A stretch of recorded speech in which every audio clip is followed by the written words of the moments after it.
Seguimos en el aire y llegó el momento de nuestra entrevista. Tenemos con nosotros a un gran profesional, servidor público de larga data, Juan Antonio Mateo Ciprián. Actualmente es fiscal titular del Distrito Judicial de María Trinidad Sánchez. Yo siempre, eso en agua. Eso en agua. Eso en agua, porque yo siempre me confundo con Sánchez Ramírez, señores.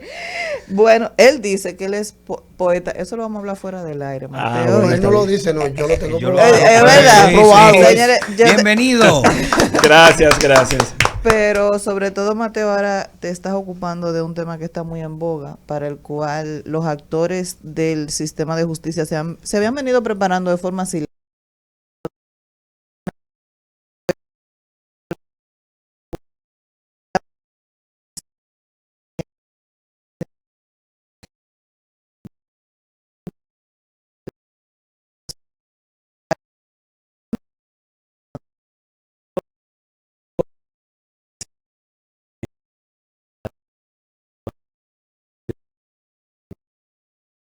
Evelyn, realmente desde mi parte puedo decir que la parte de el aspecto de la extensión de dominio lo he venido trabajando desde el 2014 frente a una invitación de un congreso internacional en el cual participé, que es mi primer encuentro con la materia en Guatemala.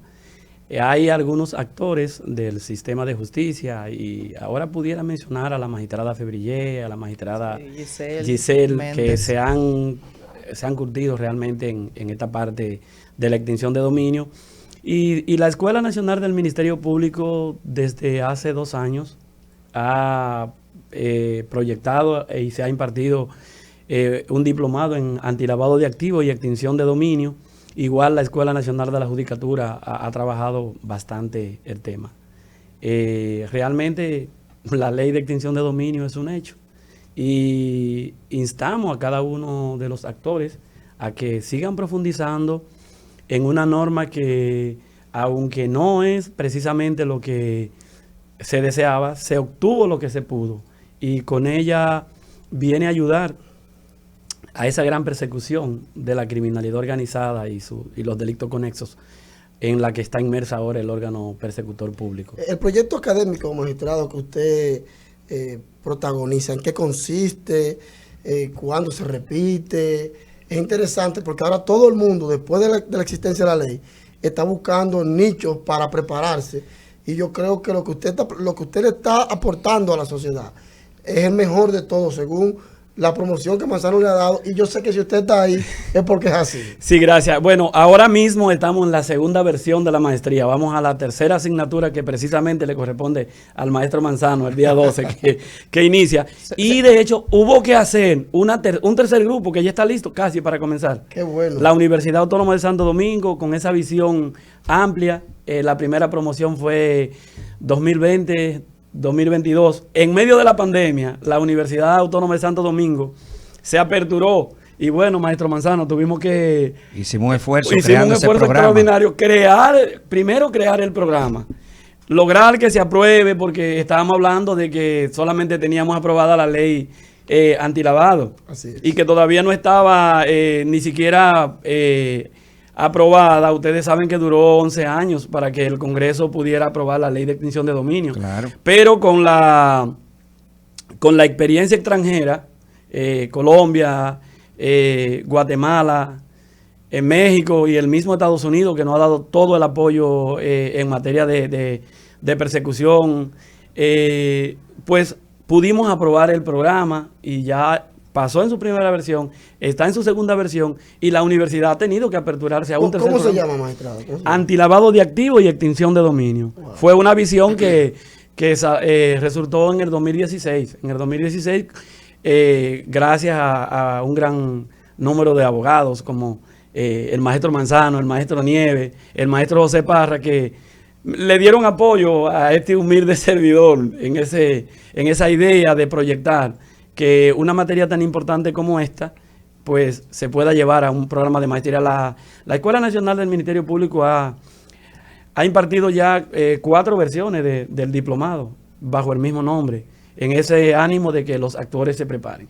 Bueno, de hecho, ahora en septiembre la Escuela del Ministerio Público tiene un encuentro internacional donde abordará todos los ejes temáticos. Sí, perfecto. En el ámbito de la última maestría de la cual participamos, en análisis e investigación criminal, es evidente que la Escuela Nacional del Ministerio Público está a la vanguardia en la preparación de los fiscales. Ha sido un seguimiento constante en el fortalecimiento de las herramientas para la investigación. Una pregunta de cara a personas que puedan estar interesadas en formarse en materia de lavado de activos y extinción de dominio.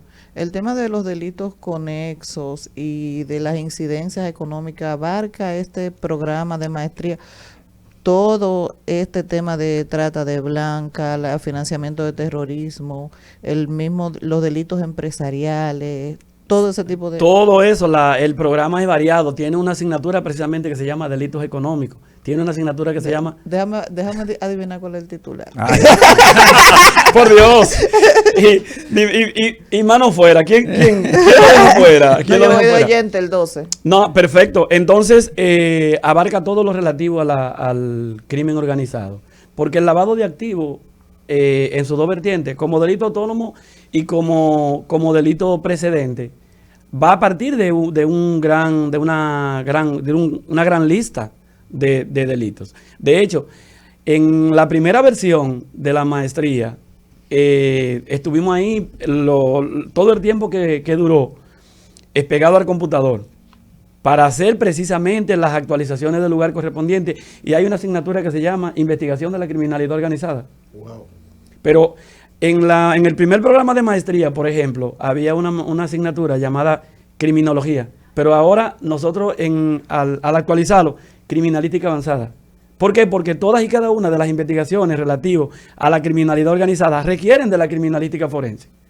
Esos informes que son necesarios para que el Ministerio Público pueda aprobar la acusación, o no solamente pueda aprobar la acusación, sino también para que la defensa, a partir de esos informes, pueda lograr el descargo de la persona, porque entiendo que por el principio de objetividad del Ministerio Público no puede ser que yo voy a buscar una prueba solamente para que al señor imputado pues se condene, sino que hay que buscar pruebas a cargo y a descargo.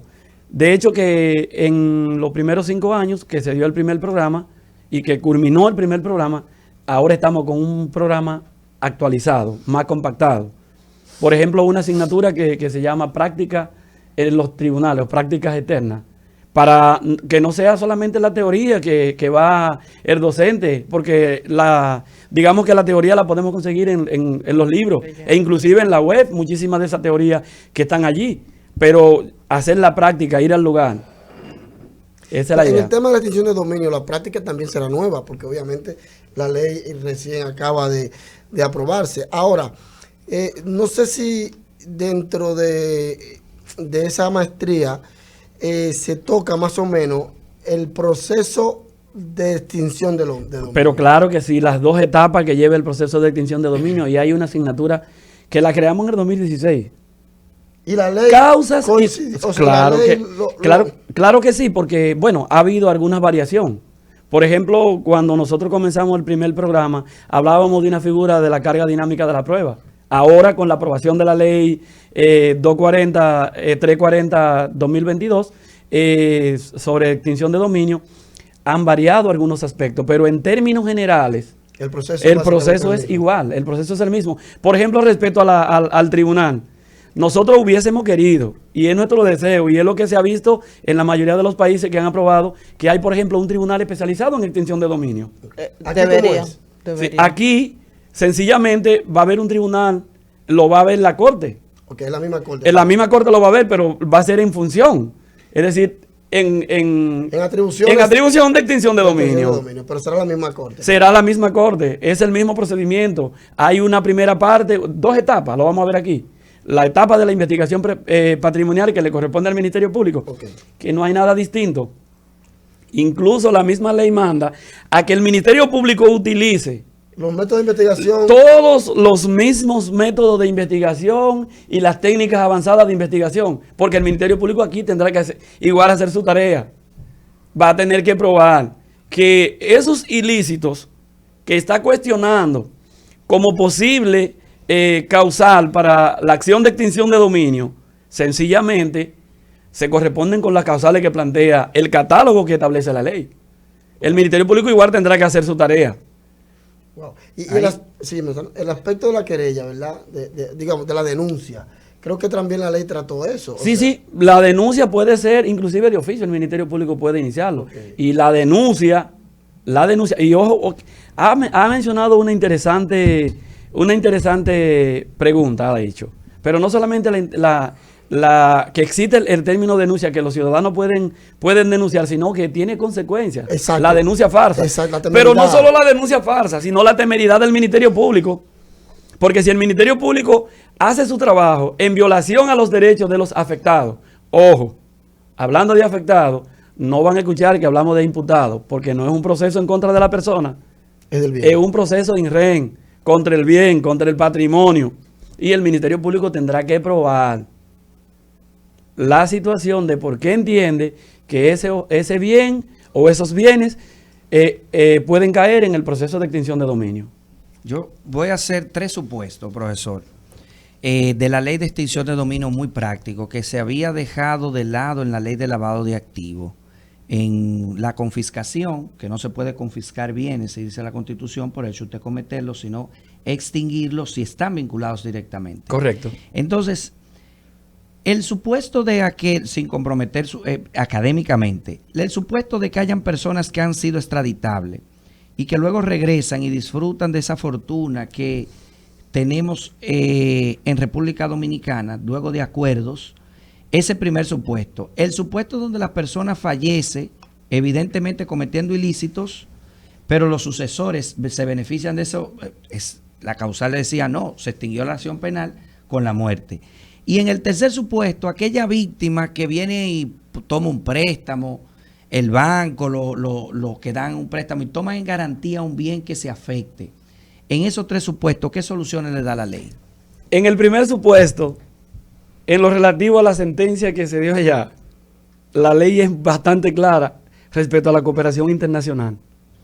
Y con una sentencia internacional, se hace el proceso de homologación a solicitud del tribunal, del Estado interesado en los bienes que están aquí, y se somete un proceso.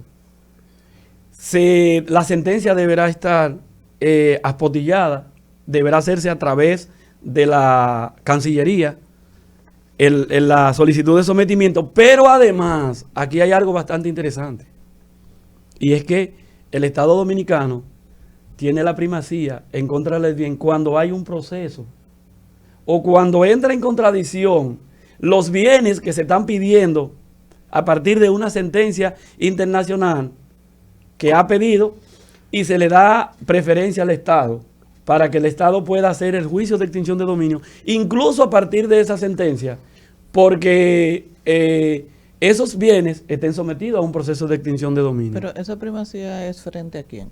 Frente al otro Estado. Al otro Estado. ¿Y si se trata de una persona física? Igual va a funcionar. Recuerden que, Evelyn, que la ley es indistinta a si se trata de una persona física o si se trata de una persona moral. O en este caso de un Estado o un ente administrativo. Sí, así es. Sea. En esa parte, y es una preocupación que nosotros hemos tenido y que usted de hecho lo mencionó en reiteradas ocasiones, cuando los jóvenes en la primera entrega le hacían ese cuestionante cuando teníamos aún el proyecto, y es precisamente que en muchos casos, no es un secreto para ninguno de ustedes, que las personas cometían un delito aquí, inclusive se retiraba la acusación, se iba hacia los Estados Unidos de manera principal, y entonces de allá para acá, pues venías a disfrutar, como dice el maestro Manzano, de sus bienes. Ahora, si yo tengo una sentencia, lo único que yo necesito, porque ojo, no es que en el Tribunal de Extinción de Dominio nosotros vamos a hacer un proceso penal. No, el procedimiento de extinción de dominio es autónomo e independiente de todo proceso. Y célere. Sí, entonces, inclusive se lleva de paro el principio de electo una vía, no podrá... no da tú un recurso alterán. No. Respecto a la parte, maestro, de lo relativo a si hay un si murió la víctima, en este caso no la víctima, El afectado. sino el afectado, no va a haber ningún problema. Porque Siempre fue no contra hay el una bien. acción, es que no hay una acción en contra del Señor. Siempre fue contra el bien. Siempre fue contra el bien y va a seguir siendo contra el bien. Y los herederos en el ánimo, como manda la norma. Porque en el proceso de extinción de dominio, contrario a lo que algunos sectores han querido vender, se respetan los derechos. Los derechos que tienen los terceros a postular. Inclusive no solo a nombre de quien aparece el bien o aparezca el bien, según el registro del título, sino inclusive hasta los acreedores. Y los terceros de buena fe. Señor, el juez va a hacer un tamiz. El juez va a hacer una valoración de que, bueno, porque el principio de buena fe, en este caso, Debe imperar. no, debe imperar y tiene el Ministerio Público que garantizarlo. Y no solamente el Ministerio Público tiene que garantizarlo, sino el juez. Yo tengo como Ministerio Público la obligación de probar que lo que usted hizo no fue con buena fe. Una persona, Manzano, y es una pregunta que me han hecho en todo este periplo de dar a conocer nuestra posición respecto a la ley. Pero ¿y si una persona que no sabía, y ahora ustedes con eso, y que de la debida diligencia, que todo el mundo tiene que hacer debida diligencia? Señores, no nos vamos a cegar. Un ciudadano común que va y compra un bien, que pueda demostrar la licitud de ese bien al momento de la decisión, aunque se vaya a establecer la extinción del bien, los bienes que esa persona, los bienes que esa persona puso de buena fe, que se pueda demostrar, Aquí se excluyen. Claro que hay que excluirse, y eso es lo que la ley plantea. Interesante. Y el juez va a hacer ese estudio. Que hay que segregar sobre qué bien se está cuestionando la ilicitud y cuál no. Así es. Porque, bueno, precisamente sería injusto. Desde Pablo Escobar, la técnica era ligar el bien legal con el ilegal. Con el ilícito. Para que no con el ilícito, para que no tuviera, correcto, Evelyn, para que no tuviera la forma del Estado de poder perseguirlo. Y en el caso de la especie, no va a ser distinto. Hay un juzgador que va a valorar y se va, porque precisamente ahí entra inclusive la criminalística forense, para poder hacer un contable, para poder hacer un peritaje contable, para poder hacer un análisis financiero, de ver, óyeme, si José Pérez es un maestro que se jubiló, que tenía un ahorrito o que vino de retirada de los Estados Unidos y tiene cómo probar que ciertamente ese dinerito y lo puso en eso, él no sabía que en ese edificio el señor se estaba dedicando a actividades ilícitas. Porque sí, es decir, yo me imagino que todos los derechos no son absolutos, pero evidentemente conforme tú expones, se puede flexibilizar el tema de la personalidad, de la persecución o de la responsabilidad personal por el hecho propio, el tema de los bienes patrimoniales, pero dentro de esa figura de la extinción de dominio, como advierto que se van a preservar primigeniamente, es decir, lo primero es preservar todos estos derechos y todos estos principios, Lógico. aunque se extinga el bien. Sí, claro. Las medidas cautelares, que es un tema a partir del artículo 42 de la norma, establece, incluso plantea la excepcionalidad a que solamente inclusive el juez ordene la medida cautelar a cargo del bien para que se preserve, y de hecho advierte la posibilidad de que ni siquiera la persona a la que está a cargo del bien, si el bien no corre ningún riesgo, hacerlo guardián. Y además, algo que me parece bien interesante por el historial de algunos bienes que han estado incautados en el Ministerio Público, y hago una crítica hacia adentro, que en algunos casos se han deteriorado. Entonces, se va a buscar preservar, inclusive la ley es tan respetuosa que plantea la idea de que se busque la conservación, y que si hay un bien perecedero y hay que venderlo, pues se venda y se ponga en el digamos que en el banco de reserva, que es como lo plantea, hasta tanto, y que eso se preserve ahí. Claro. Y que si la decisión es adversa, pues que esos bienes, pues sencillamente se le reintegren a la persona a la cual está la propiedad. Maestro, y yo creo que eso es lógico. Usted inició diciendo que no era, digamos, el proyecto perfecto, pero que es perfectible, pero que no era la aspiración total. Interpretamos que algunos aspectos no se colocaron. ¿Por qué usted nos dice eso? ¿En qué puede ¿Cómo podemos perfeccionarla más adelante esa ley? La carga probatoria, la carga dinámica de la prueba, ha puesto a cargo del Ministerio Público probar.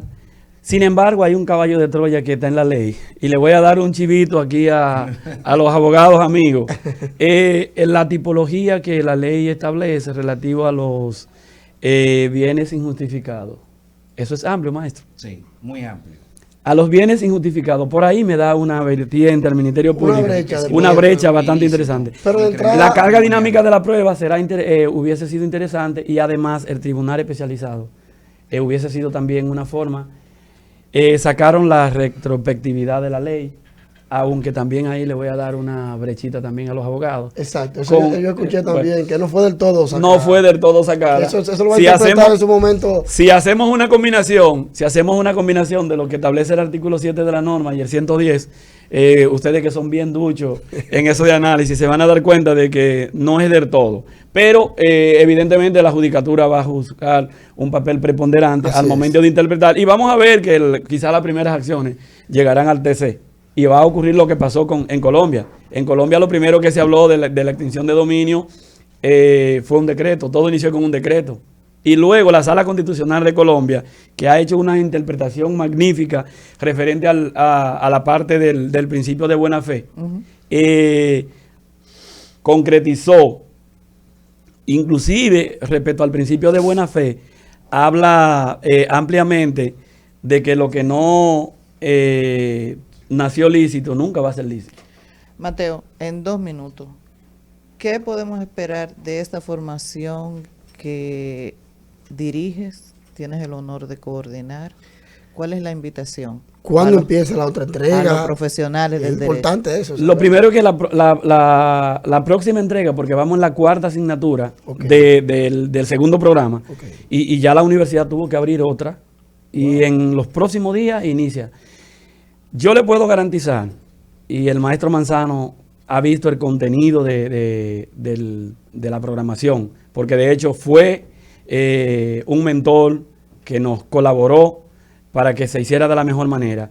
El maestrante que sale de la maestría antilavado de activos y extinción de dominio, se va listo, sale listo, un producto acabado, no solamente para ejercer como abogado, sino para ser perito, porque la maestría es amplísima. Amplía para abogados, para contables, para administradores. La universidad tuvo la visión y nos permitió que se expandiera a que todos los sectores que de alguna manera intervienen en el proceso de la investigación y la persecución del lavado de activos y la extinción de dominio, pues que puedan formar parte de este programa de maestría. Bueno, agradecemos, ¿verdad?, al profesor Juan Mateo, coordinador de la maestría de antilavado y extinción de dominio de la Universidad Autónoma de Santo Domingo, también fiscal en ejercicio y académico a tiempo completo, y además poeta, gran amigo, profesional, excelente ser humano. Aunque Evelyn lo dude. No dije que no lo tengo comprobado, eso no es dudarlo. Sí, a mí me consta. Eso no lo tengo comprobado. Yo no de verdad que ese tema vamos a invitarlo reiteradas veces, porque hay temas como el desglose que tenemos que ver cuando hay 100 inmuebles y uno de ellos da problemas, si se puede desglosar o no.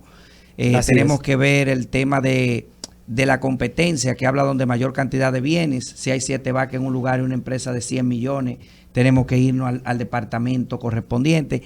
Hay muchos temas que debemos de generar la crítica constructiva antes de que llegue la ley, para que ese acervo doctrinal pueda encontrar, digamos, respuesta. Magistrado, de verdad que para nosotros es un placer que usted haya compartido con nosotros. El tiempo en cosas buenas pasa rápido, ¿verdad? La teoría de la relatividad. Si estás en un sartén quemándote, 1 minuto es una eternidad, pero si estás en alegría, en buenos amigos, pasa en 1 segundo en velocidad de la luz. Sí, gracias sean ustedes, ¿verdad?, los radioescuchas, los que mayor puedan ejercer la crítica constructiva. Nos vemos el próximo sábado. Este equipo se despide. Sigan en sintonía. Gracias. Escuchas Legal Radio.